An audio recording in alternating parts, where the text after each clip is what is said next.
Here's a version of you that never sleeps in, never skips training, never wastes time. There's a version of you who never fails. It is waiting for you. Genuinely ask yourself a question you at home. If you had done those things for the last 2 years, you never skipped a training, you never wasted time, you never scrolled TikTok, you never sat aimlessly on the internet typing in garbage, never played video games, you never wasted time, you never skipped training, you were training every single day, you never slept in, you were never lazy. There's this version of you. Imagine the person you would be. Genuinely imagine what you would look like. Imagine where you would live. Imagine the car you would drive. Imagine how much your woman would respect you. Imagine the love you would see in her eyes when she looks at you with adoration, like a king. Imagine your existence. That person is waiting for you. And the only thing that's stopping you from being that person is your monumental laziness. You can have it. The universe is very giving. It will give you anything you were for. I've never seen somebody try for something with all of their might and not get it. The only people who do not have the things they want are the people who do not try for them. I've never seen a person wake up and say, my only dedication in life is to solve a Rubik's Cube, and fail. You are not stupid. You are not incompetent. You are lazy and arrogant. It's extremely important you understand that that person is waiting for you, and you are declining that version of yourself in the multiverse, in the many different versions of the universe that exist. There is a version of you that does those exact things, and he is a greater person than you can even fathom. You can transform yourself into that guy. You can be a top G. That's exactly what I did. I knew who I was gonna have to end up being before I became that person. My brother and I are not from rich families. We are not from advantaged beginnings, but I knew I had to be a big, strong, fighting billionaire. That's what I knew. I had to be. Discipline is the key to success. If you cannot force yourself to do something you don't want to do, how will you ever going to put yourself through the suffering required for greatness? If you cannot force yourself to train when you do not want to train, if you cannot force yourself to work when you don't want to work, if you can't force yourself to not log into Pornhub or force yourself to eat right, how can you possibly ever become a monumentally successful person? If you cannot control yourself long enough to do what must be done as opposed to what you feel like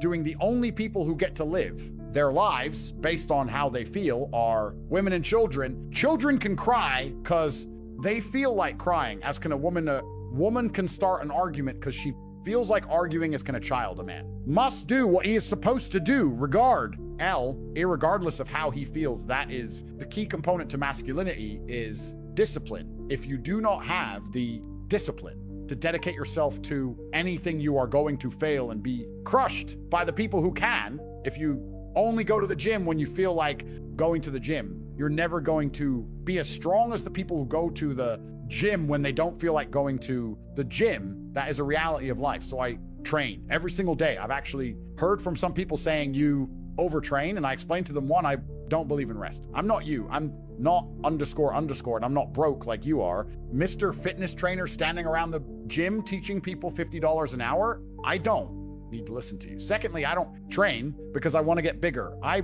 train every day because it is difficult to train every day. It hurts. I don't want to. I wake up and I'm busy. I have other things to do. I don't feel like doing it. So I force myself to do it 7 days a week, 365 days a year, so that I know I'm the kind of person who can do what he doesn't want to do when it needs to be done. I am that man, and is more of a mental exercise than a physical exercise. At this point, how can you ever outcompete me if I can force myself to do the things I don't want to do? And you cannot. Discipline is absolutely essential for success. And you need to get very comfortable and very used to the idea of understanding that on your path to greatness, there are going to be long periods of time where you hate what you are doing, where you are dissatisfied with the actions you must undertake, where you are tired, where you are stressed. That is why it is difficult. That is why most people won't make it. If the path was easy, everybody would walk and it would lead nowhere. 100 people start the path, 99 fall off, because it is difficult. And the one person who makes it to the end gets the gold. If all 100 made it to the end and the gold was divided by 100, it wouldn't even be worth anything. The difficulty gives it value. The fact that is difficult to do is the key component into the fact you want it in the first place. If it wasn't difficult, everyone would have it, and you wouldn't want it because no one would respect it. It's supposed to be hard life. Is supposed to be hard. You're supposed to think this is terrible. You're supposed to suffer and smile through the pain. Regardless, discipline is the key to success in all realms as a man. And if you lack it, you stand no chance you can. Give most people a roadmap to success. You can give them a Ferrari with a full tank of gas. And a lot of people still wouldn't make the destination because they would say the drive is too far away. Quitters, they don't have the discipline. You can tell them exactly how to do it. You can give them the mechanism to get there, but they don't have the discipline to complete the drive and end up at the nation that is the majority of Earth. This is your competition, people, who even if they are told what to do and people tell them exactly how to do it and help them do it, still quit, still fail because they lack discipline. Even me with my monumental powers, I can't make a quitter successful. It doesn't matter how good it doesn't matter how easily I make it for them to succeed. It doesn't matter how compendious and concise and powerful. The real world is, it doesn't matter how much I text them and motivate them, how many emergency meetings I do to try and talk to them and hype them up, how much motivation I give them. It doesn't matter what I do. If they are a quitter, guess what they're going to do. They're going to quit, no matter how simple the map is to read, no matter how fast the Ferrari is. Somewhere along the drive, the sun's going to get in their eyes and they're going to sit there and go, I don't like this. This is hard. And they're going to quit. Quitters are the number one type of people that nobody can help. If you're a quitter, I can't help you. Life can't help you. God himself cannot help a quitter. So if you lack discipline, you lack the very basic building block to any type of success, which exists on the planet by every single metric, which can be measured with science, you are going to stay a loser and a failure. The key is to keep training. If you train hard every single day, you don't have to worry about a little bit of vitamin C. It's true. If you don't train and you don't smoke, you're still going to be an __. Yes, the answer is always hard work. As soon as you are granted life, you are guaranteed death. What you do in between is up to you. You are all conscious. That could end tomorrow, that could end in 100 years, but the time between the beginning of your consciousness and the end of it is completely up to you. Training is never the wrong decision. If you're in jail, you should train. If you are free, you should train. If you are rich, you should train. If you are poor, you should train. If you smoke, you should train. If you don't smoke, you should train. If you drink, you should train. If you don't drink, you should train. You cannot escape that hard. Work is always the correct decision. There is no time in any scenario when working hard is going to be the wrong answer. You should always try your very best in all things. I will smoke 10 cigars a day and beat the __ out you because I train harder than you can. Possibly fathom pain is an extremely important part of the equation. Pain is the elixir of success. When people say, this bad thing happened to me and I'm suffering, I say, good, it is pain, which is required, is one of the elements in the chemical reaction. If a chemical reaction requires 5 particular in distinct compounds and you have 4 and you're missing one, it simply doesn't work. Pain for a man is one of the most important elements in becoming successful. Batman is Batman because they killed his parents. If they did not kill his parents, he would not be Batman. You're supposed to suffer. You're supposed to take that pain. The worst thing that can happen to you as a man is you live a life with no pain in it. To be born into a rich family and have a nice, easy life and be given money and you not have to go to the gym and not have to train because you have bodyguards and sit around like a __ up, you're going to be miserable and unhappy. And a drug addict buying prostitutes, you're only going to have women who adore you. You're only going to feel confident in yourself and feel happy. When you've been through hell and come out the other side, the pain is required. And you'll often notice that people who are better than you are people who have suffered more than you have suffered. So the person who is waiting for you, he requires your motivation, also requires huge amounts of pain. So when bad things happen to you, do not sit at home and lament. Do not feel sorry for yourself. Instead, look in the mirror and say, thank you, God, for giving me one of the ingredients that is needed for the chemical concoction that is gonna turn me into a superhero, because pain is an extremely important one. In fact, it's one of the most important ones for a man. Everything is war. All of it sitting in the commute without losing your patience is war. Trying to find a way to escape your slave job is war. Keeping your wife happy and your children inspired is war. Training to become stronger than before is war. It is all war, and it cannot be avoided. And I'll tell you why it's war. Because war is 2 opposing sides trying to achieve the same goal. 2 opposing sides want the same land or the same influence over X. land and the car, you want the Ferrari. You're not the only person who wants it. The reason it's so expensive is because others people want it. The girl you want, the beautiful woman. Everyone wants her. It is war. It is competition. Everything about life as a man is war. It is conflict because you are competing against the other men who want it the same, which is why discipline is such an important thing, which is why you must take the pain and add it to the concoction to become as formidable as possible. Life is war. This idea that you can go through life as a man and avoid war is probably the biggest mistake that most men make, because it is impossible for you to achieve anything significant without war. Running a business is war. Running a hotel, running a restaurant, running an online company, it's war. Training is war. Life as a man is war. You need to wake up and view it exactly as what it is. Everything I want, other people want everything I desire. Other men are trying to get, this is a war, and I must outcompete them. That is the best possible mental model you can have, even in jail. It was a war for who could stay. Most calm, a war who could control their mind the best. A war for who could suffer. The least that is war. I was surrounded by people who lost their minds and I refused. It was a battle, and I was successful. Life in of itself as a man is a never-ending struggle, and a never-ending battle is the constant of the human condition. Evolution requires pain, while others complain that they do not feel happy enough. I'm happy I'm struggling. I don't want to be happy. I want to be great. This is the beauty of life as a man. Do you understand? I don't care. I'm happy to be struggling. I wanted to fight. You wanted to win. I wanted to fight. That's the difference. You're concerned with winning. I wanted to just fight, and we're fighting. That is the beauty of life as a man. To be great, if you concern yourself only with being happy, you are once again acting like a female or a child. Happiness is fleeting. It doesn't even matter you're concerned only with the headism of happiness. You're going to drink alcohol and go to parties and go to festivals and take drugs. I want to be happy. Who cares? I want to be great. I want to be great all of the time. And let me ask you a question as a man at home, genuinely, truthfully. Would you rather be a loser who's always smiling, a happy loser, or would you rather be a stressed winner? Because I'll tell you something about winners. Most of them are stressed. We are stressed. We're stressed. Putin is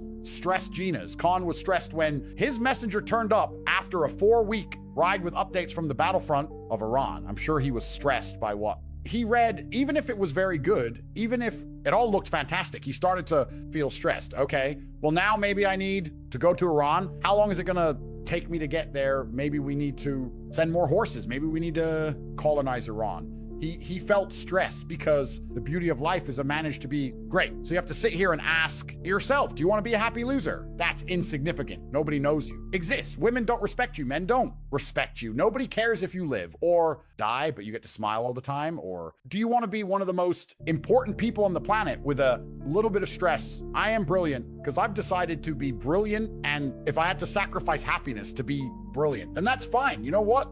The great thing about it is, it's amazing what God gives, how the whole world becomes full circle. If you stop caring about being happy and you start caring instead about being great, guess what? You end up being great along with great. And you know what? Yeah, happy. You end up happy if you forget about happiness and try to become great. You will never be successful if you're concerned about being happy. So forget about it. I like to consider myself a wise old man, and I'm trying my best to encourage and instigate a revolution amongst the youth where men take absolute self-accountability and they believe in themselves and they take responsibility for absolutely everything. As a man, you are most formidable if everything is your fault. If it rains outside and you get wet, that is still your fault. Can you control the rain? No. Could you have brought an umbrella? Yes. You need to blame yourself for all things, the good and the bad. And by doing this, you take absolute self-accountability, which allows you to build a mental model in which you will find solutions. 1, to avoid trouble, because you know that anything bad happens to you is your fault. And 3, be the most fearsome competitor possible, because we're living in a very competitive world nowadays amongst the elites. The people who understand that you're living inside of a fish tank are trying very hard to get out. And you have to make sure that you can outrun some of them if you want to. Escape. It's an age-old adage. If a bear is chasing a group of people, you do not have to be the fastest one. You just have to be faster than the slowest. The slowest person is going to die. So as long as you're ahead of the majority of people, you stand a very good chance of avoiding slavery. Being a powerful man isn't always about furious anger and instilling fear as enemies attempt to attack your energy and lower your vibration. Understand, this power is untouchable power, may notice, but it doesn't care. Sometimes power is simply not giving an underscore being a powerful man isn't always about furious anger and instilling fear, meaning sometimes it is, you need to retain the capability to instill fear with furious anger. A man who cannot do that is not a man, it is. One of the cards you need to have in your deck, however, more often than not, when you're in the true position of power, you will play the alternate card, which I'm describing here as simply not caring. How can you not give a underscore about things? Well, I'll tell you how. If you're filthy rich and you have a strong network of people around you who you trust, and you have a good family, and you have beautiful children, you have women who love you, and you have beautiful supercars, you live with your best friends in a compound, you have armed guards, and you're proud of yourself, and you're strong, and you train hard every day, and you're monumentally successful, and all of your dreams come true. And if you want something, you can instantly snap it up. You want a Pagani, you want a Bugatti, you want $25 million apartment. Anything you want, you buy. It's very easy. To not give a underscore about the opinions of people who don't have one fraction of your success. And what these people are trying to do is drag me. I'm using me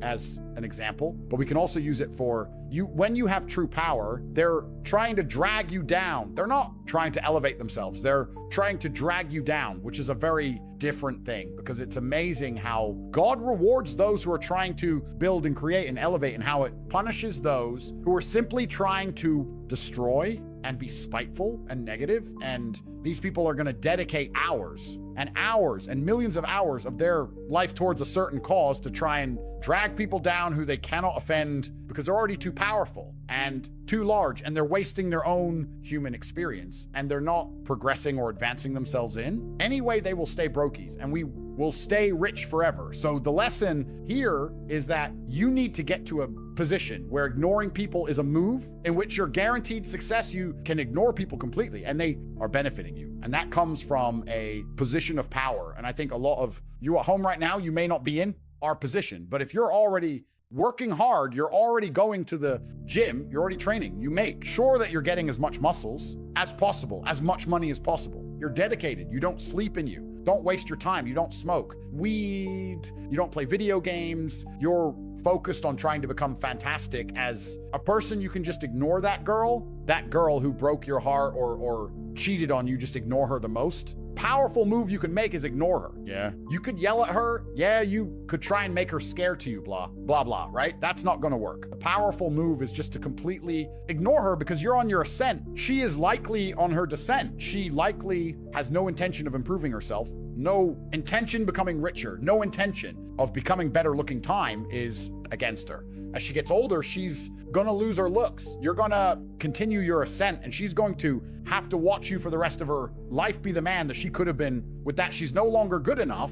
For the best thing you can do is simply ignore. That is the powerful move. And it's the same with also men. It's not even a gendered argument. There's men who want to be your friends right now, who wanted to be your friend, and they did something wrong to you. And if you're on the right path doing the right things, karma, God, the universe, whatever you want to call it, is going to teach them a lesson for simply failing to be a good person to you while they had the chance. But when you have a whole bunch of money, you take care of the people you love, and that's the masculine prerogative. And even my brother and I, anyone who's been loyal to us, who's on our team, we monumentally reward, and everyone who ever displayed cowardice or sold us out or made mistakes massively regrets it, because they see how well we treat the people who are close to us. If you lack, somewhere excel, somewhere else counter your weaknesses by honing other capabilities. If you're ugly, become filthy rich. If you're poor, be as strong as an ox. Life is unfair. The primary focus of your energies is to balance the books. And there's two different ways you could interpret that. You can obviously increase the attributes that you are lacking if you have the ability to train. Because a lot of people don't. Some people are born without arms and legs, but you with 2 arms and 2 legs are sitting at home jerking off the Pornhub flab and fat. If you have the ability to train, you should be doing it. But also, you know, there are some things that some people are just better at, and you can counteract that problem by teaming up with people who compensate for your weaknesses. People who are strong in areas where you are weak, and you team up with people where you are strong and areas where they are weak. I don't think between the people in this house and our group of friends, we lack anything correct, anything literally, anything we could sit as a group and have a conversation about anything with anyone in the world and give useful insight and change people's lives for the better. Because although I am not perfect, our team compensates one for each other. And that's the point of brotherhood. So excel in one area if you lack others.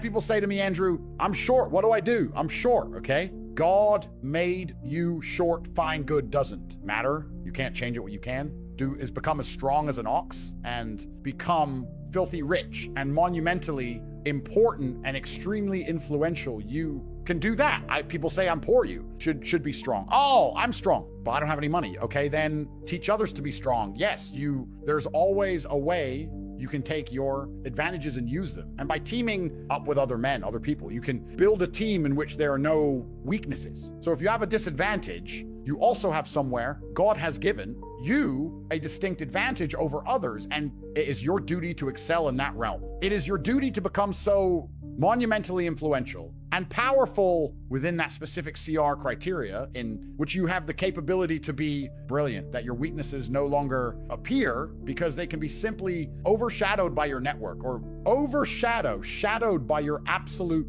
competence. By constructing the correct mindset, you can be in the exact same scenario you're currently in, living the exact same life with a different mental model in which you view the world, and you will not only feel more powerful, you will be more powerful. You'll achieve more amazing things. You will be greater. You will be happier with the same car, the same woman, the same house, the same income, the same everything, but your mind changes the lens in which you view the world. Lenses change things. Rose tinted G. Glasses, perhaps dark glasses. You can put glasses on, change the lens, and you can view the world differently by changing how your mind is constructed and put together and the way you view the world. That is the point of mental Aikido.